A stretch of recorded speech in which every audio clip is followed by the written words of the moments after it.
ರಾಜಕೀಯ ಕ್ಷೇತ್ರ ಅಂತಕ್ಕಂಥದ್ದು ಇಟ್ಸ್ ಅನ್ ಎಕ್ಸಲೆಂಟ್ ಪ್ಲಾಟ್ಫಾರ್ಮ್. ನಾವು ಎಲ್ಲ ಸಮುದಾಯಗಳಿಗೆ ನ್ಯಾಯವನ್ನು ಕೊಡಬೇಕು, ಒಂದು ಸಾಮಾಜಿಕ ಕಳಕಳಿಯನ್ನು ಇಟ್ಕೊಂಡು ನಾವು ಓಡಾಡಬೇಕು ಅಂತ ಹೇಳಿದ್ರೆ ನಿಜವಾಗ್ಲೂ ಕೂಡ ಇದಕ್ಕಿಂತ ಒಳ್ಳೆ ವೇದಿಕೆ ಸಿಗೋದಕ್ಕೆ ಸಾಧ್ಯ ಇಲ್ಲ.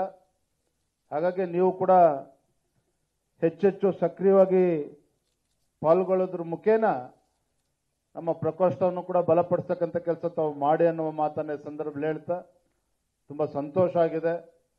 ನಮ್ಮ ಸಂಚಾಲಕರಾಗಿರ್ತಕ್ಕ ವಸಂತ್ ಅವರು, ಇಲ್ಲ ಅಧ್ಯಕ್ಷ ನೀವು ಬರಲೇಬೇಕು ಅಂತೇಳಿ ಇವತ್ತು ಈ ಕಾರ್ಯಾಗಾರಕ್ಕೆ ಬರಲೇಬೇಕು ಅಂತೇಳಿ ಒಂದು 20-25 ದಿನದಿಂದ ನನಗೆ ಹೇಳಿದರು. ನನಗೂ ಕೂಡ ಸಂತೋಷ ಇದೆ. ನನಗಂತೂ ಲಾ ಪಾಸ್ ಮಾಡಿದ್ರು ಕೂಡ ನಿಮ್ಮ ಪ್ರಾಕ್ಟೀಸ್ ಮಾಡೋದಕ್ಕೆ ನನಗೆ ಏನು ಕಾಲಾವಕಾಶ ಸಿಗಲಿಲ್ಲ. ನಾನು ಕೂಡ ಇಲ್ಲಿ SJRC ಲಾ ಕಾಲೇಜಲ್ಲೇ ನಾನು ಪಾಸ್ಔಟ್ ಆಗಿ ಈಗ ಅನಿಸ್ತದೆ ನಾನು ಕೂಡ ಹೈಕೋರ್ಟಲ್ಲಿ ಸುಪ್ರೀಂ ಕೋರ್ಟಲ್ಲಿ ಒಂದು 8-10 ವರ್ಷ ಏನಾರ ಪ್ರಾಕ್ಟೀಸ್ ಮಾಡಿದಿದ್ರೆ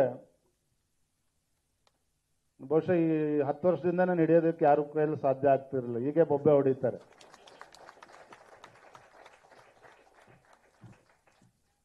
ತುಂಬ ಸಂತೋಷ ಆಗಿದೆ. ಭಾನುವಾರ ಆದರೂ ಸಹ ತಮ್ಮೆಲ್ಲ ಕೆಲಸ ಕಾರ್ಯಗಳನ್ನು ಬದಿಗಿಟ್ಟು ಇವತ್ತು ಕಾನೂನು ಪ್ರಕೋಷ್ಠಕ್ಕೆ ಒಂದು ಶಕ್ತಿಯನ್ನು ತುಂಬಬೇಕು. ಸಂಚಾಲಕರ ನೇತೃತ್ವ ನಾವು ಕೂಡ ಪಕ್ಷದ ಕೆಲಸಕ್ಕೆ ಜೋಡಿಸಬೇಕು ಅಂತ ತಾವು ಬಂದಿದ್ದೀರಿ. ತಮ್ಮೆಲ್ಲರೂ ಕೂಡ ತಿಳಿದಿರುವ ಹಾಗೆ ನಾಡಿದ್ದು 2ನೇ ತಾರೀಕು ನಮ್ಮ ಹೆಮ್ಮೆಯ ಪ್ರಧಾನಮಂತ್ರಿ ನರೇಂದ್ರ ಮೋದಿಜಿಯವರು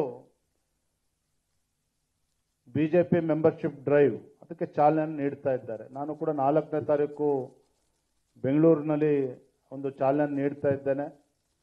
ಹೆಚ್ಚೆಚ್ಚು ಸದಸ್ಯರನ್ನ ಮಾಡೋದ್ರ ಮುಖೇನ ಭಾರತೀಯ ಜನತಾ ಪಾರ್ಟಿಗೆ ಒಂದು ದೊಡ್ಡ ಶಕ್ತಿಯನ್ನು ತುಂಬತಕ್ಕಂಥ ಕೆಲಸ ಮಾಡಬೇಕಾಗಿದೆ. ನಾವು ಕೂಡ ರಾಜ್ಯದಲ್ಲಿ ಕಳೆದ ಬಾರಿ 1,04,00,000 ಮೆಂಬರ್ಶಿಪ್ಗಳನ್ನು ನಾವು ಮಾಡಿಸಿದ್ವಿ ಹಿಂದೆ.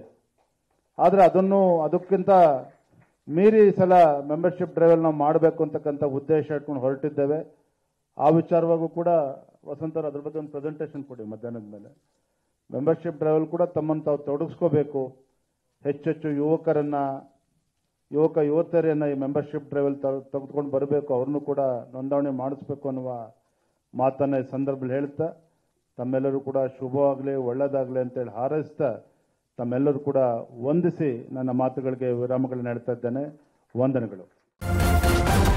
ನ್ಯೂಸ್ ಫಸ್ಟ್ ನಿರ್ಭೀತಿಯಿಂದ ನಿಮ್ಮ ಪರವಾಗಿ.